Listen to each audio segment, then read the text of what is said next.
So you have your 1, you have your 2 for the money in case it goes down, but now the price goes up, which is good. This is what you wanted. And now you buy your other piece here. Could you have bought both of them here and done 100%? Sure. However, you don't know if the price is going to go up or down. We never know. But if it goes up, this is securing your thought process. I'm thinking the price is going to go up. It could come down. If it comes down, I'm prepared. So I'm only going to put in 50% now, and I'm going to wait to see if this pattern or price action is doing what I think it's going to do and go up. If it does, I put in my other 50% here. Now, what you're doing is you're actually confirming your thought process is working. I think it's going to go up. I think it's going to break this level. If it does, I'm going to add.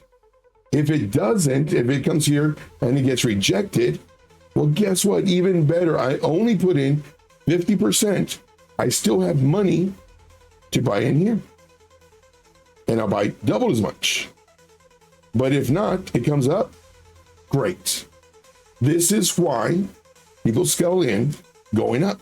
I do thank you guys very much. We'll see you in the next video. Until then, let's make this money. Take care, guys.